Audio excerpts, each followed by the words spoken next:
Today, we're going to go over mastering English fluency. I'm going to give you 12 practical tips for professional fluency.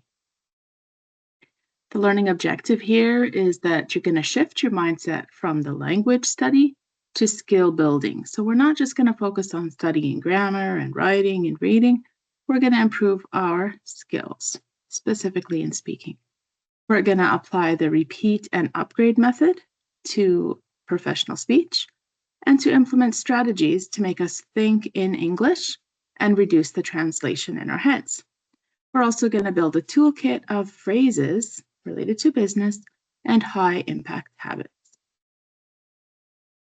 So, do you know that 90% of people spend their time reading and listening, but spend only about 10% of their time practicing speaking?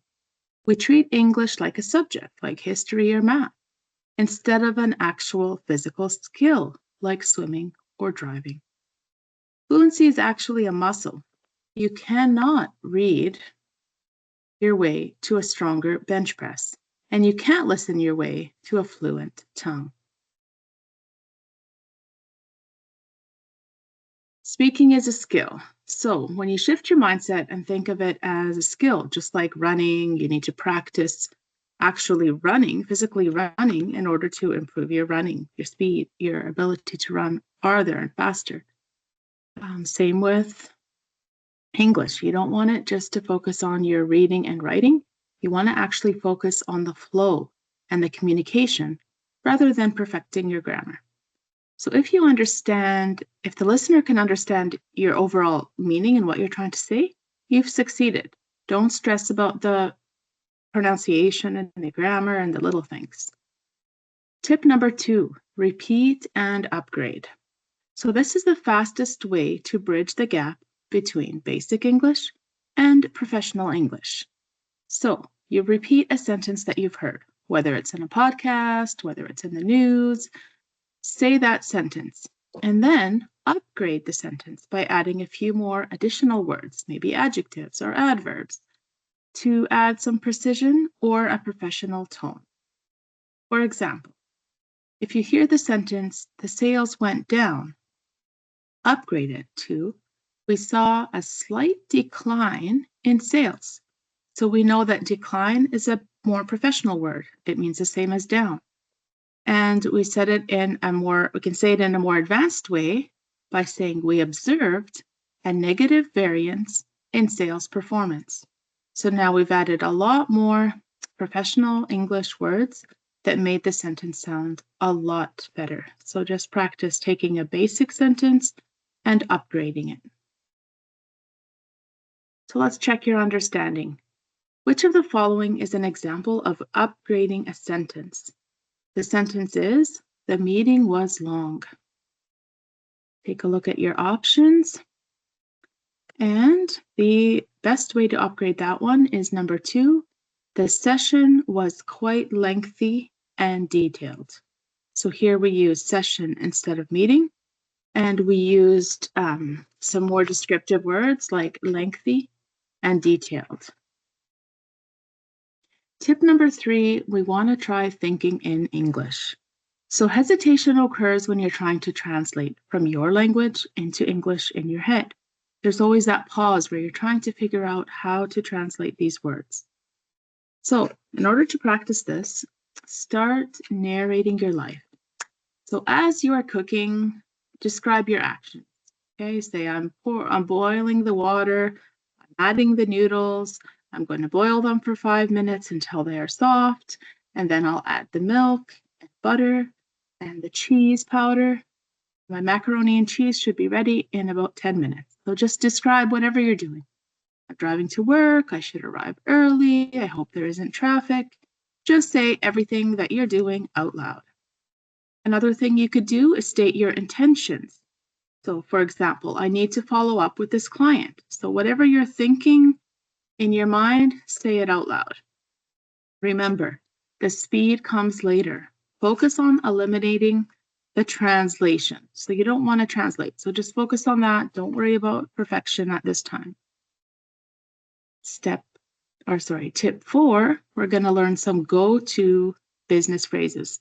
So if you start to memorize phrases rather than just words, it makes it easier for them to come in into your everyday conversations. So memorize about 10 to 15 skeleton phrases to provide structure and reduce the mental load during meetings. So write down these really good phrases, memorize them, and try to use them in your meetings or everyday life. So framing, you could say, let me frame this briefly. If you're summarizing something at the end of a meeting, for example, you could say, the key takeaway here is, and then explain. And if you're analyzing, you could say something like, we're seeing a variance due to, and then explain the reasoning. So once you start to take note of phrases and memorize them, you'll be able to use them a lot more confidently and easily when you need them. Tip 5 is simulate your job. So don't just practice general English. Practice your English. So spend 5 minutes a day answering the specific questions you get at work. So if you're a salesperson, let's say in a retail store, practice asking the questions, how will you be paying? Are you paying by debit or credit today? Do you need a bag? So practice the vocabulary and the questions that you will use in your daily life. If you're in a sales job, for example, or this situation, you can present a mock sales update. So if you are regularly giving updates at a meeting, practice these updates. Upgrade your sentences. So what you normally say, upgrade them in practice. And practice your about me if you have a job interview. So for example, they're going to ask you, tell me about yourself. Write it down, perfect it, upgrade the language, and then try to memorize it. So when you are asked, the words come out without having to think or translate. 6, the power of recording. So as much as it's uncomfortable and nobody likes to hear their own voice, but this is one of the most powerful tools that will help you correct yourself or at least notice your mistakes. So just record a 1-minute answer. Listen back and spot. Are you pausing? Do you have any weak words? A lot of stuttering, for example, and then redo it immediately after for a better version. You could upgrade your sentence. You can try to say it faster, improve your pronunciation, whatever it is you think you need to improve. Try to do this on a regular basis. So let's see. Do you think that speaking fast is the best way to sound fluent in a professional Canadian workplace? False. Speaking slightly slower with clear pauses actually makes you sound more confident, professional, and easier to understand. So don't think you need to speak fast. Number 7 and 8, clarity over speed. Again, speed is not the key. So slow down to speed up. Fast speaking hides the errors, but it leads to mumbling. So you want to speak clearly with intentional pauses. Perfection is actually the enemy. Don't wait until the sentence is perfect to say it. Speak clearly, correct yourself if needed, and keep the conversation moving. So sometimes we have something in our head, but maybe you're afraid to say it because you don't know the perfect way to say it. Don't worry about perfection. Speaking and contributing is more valuable than staying quiet just because you're not perfect. Tip number 9, the confidence ladder. So build your confidence in a low-risk environment before you move to a high-stakes situation. So practice small talk. Talk about the weather, talk about the weekend. This is the kind of thing that will build your confidence. Internal updates. So you could share a simple status update in a meeting. So something that you're sure of in your department, you could share this at a meeting. And when you become more comfortable, you could lead a formal session or speak to senior leadership in a presentation. So start small, build your confidence until you're ready for those big presentations. Tip number 10, as we always mention, consistency wins. So intensity, studying for hours once a week does not really work for language. What we really need is consistency. So doing something regularly every single day is the compound growth. So 15 minutes of speaking daily, which is like listening to a podcast, could equal better fluency. Number 11, which I've mentioned before, is the shadowing. So it's kind of like the karaoke for speech. Listen to a native speaker and repeat exactly what they say at the same time. So you could say it along with them. You mimic their speed, you mimic their tone, and you mimic their rhythm.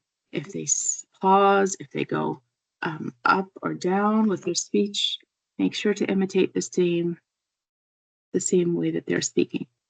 You could also pause and repeat after them, but it's a lot more efficient if you write the sentence down and say it at the same time, trying to mimic them, copy them exactly. Tip number 12, a very good way to improve, is actually doing role play. So practice specific scenarios, either with a partner or alone in front of a mirror. You could even find some AI tools where you can speak, or even ChatGPT, for example. You can ask it to test you for a job interview, for example. This is one I've used. So I told it the job that I'm applying for and some of my skills and my resume, and it created like a role play for me. And it would ask the question and I would answer, type in my answer, and it would correct me if I missed something, if my answer was weak, if there's better language. And then it creates the better answer that I could memorize and practice. There may be somewhere you can also practice the actual speaking where they tell you comments on your pronunciation, but that I haven't tried yet. If you're in customer service, you could practice like de-escalating a problem. You have an upset customer, they're upset because they can't return something. Try to explain the policy, try to offer something else that you could offer them, possibly an exchange instead of a return. Just practice these situations. So when you come across them, you sound confident and professional. Also, some daily life role play, like ordering at a restaurant, asking for directions, and there's several role plays that you can find online that you could find and practice. So I highly suggest this. Here's just ordering your practice. So here are some things that you should do and what order do you think they should be in. So I would suggest number 1, listening to a native sentence in a podcast or video. Number 2, repeat that original sentence exactly as you heard it. Then number 3, identify a basic word and replace it with a more professional one. So upgrade that sentence that you heard, and then say the new upgraded sentence out loud several times. I always believe in the see, say, and write methods. So I think in order to retain and remember things, that we need to first see it, say it out loud, and write it down. Because some of us are auditory learners, some of us are visual learners. So no matter what type of learner you are, you're going to retain it better. So try to do all of them. Read it, write it, say it. And I suggest several times, not just once. All right, so which of these 12 tips do you find the most challenging? And how could you incorporate it in your routine for just 10 minutes? So what do you think you could add to your day, 10 minutes a day, that you will see some improvement in your pronunciation, your confidence, and your fluency? You might have said that you're going to do a low-risk situation in your current job. So you're going to possibly provide an update at the next meeting. Maybe you're going to pick a go-to phrase and memorize it and use it at your next meeting.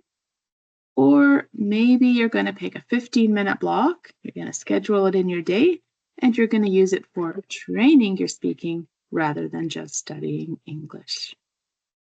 Fluency isn't the destination, it's a journey of small, consistent improvements. Start today, narrating your next task in English. You've got this.